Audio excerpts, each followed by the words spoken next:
धोबी और गधे की कहानी। एक गांव में एक धोबी अपने गधे के साथ रहता था।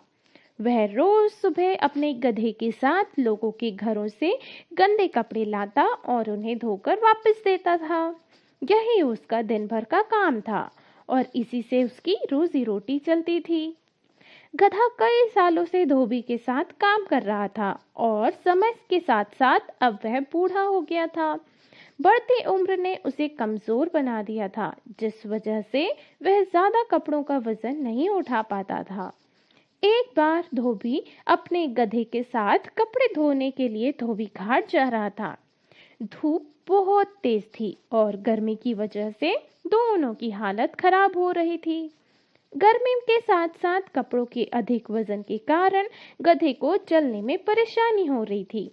वे दोनों घाट की तरफ जा ही रहे थे कि अचानक गधे का पैर लड़खड़ाया और वह एक गड्ढे में गिर गया। अपने गधे को गड्ढे में गिरा देख धोबी घबरा गया और उसे बाहर निकालने के लिए जतन करने लगा। बूढ़ा और कमजोर होने के बावजूद गधे ने गड्ढे से बाहर निकलने में अपनी सारी ताकत लगा दी, लेकिन गधा और धोबी दोनों नाकामयाब रहे। धोबी को इतनी मेहनत करते देख कुछ गांव वाले उसकी मदद के लिए पहुंच गए, लेकिन कोई भी उसे गड्ढे से बाहर नहीं निकाल पाया। तब गांव वालों ने धोबी से कहा कि गधा अब बूढ़ा हो गया है, इसलिए समझदारी इसी में है कि गड्ढे में मिट्टी डालकर उसे यहीं दफना दिया जाए। थोड़ा मना करने के बाद धोबी भी इस बात के लिए राजी हो गया। गांव वालों ने फावड़े की मदद से गड्ढे में मिट्टी डालना शुरू कर दिया। जैसे ही गधे को समझ आया कि उसके साथ क्या हो रहा है, तो वह बहुत दुखी हुआ और उसकी आंखों से आंसू आने लगे। गधा कुछ देर चिल्लाया, लेकिन कुछ देर बाद वह चुप हो गया। अचानक धोबी ने देखा कि गधा एक विचित्र हरकत कर रहा है।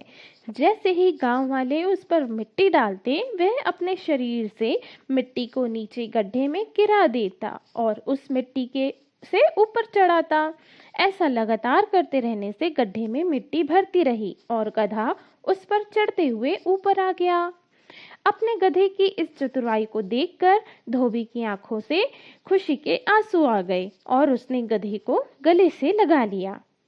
इस कहानी से हमें यह सीख मिलती है कि मुश्किल से मुश्किल परिस्थिति में भी आप अपनी बुद्धि का प्रयोग कर कठिनाइयों को पार कर सकते हैं।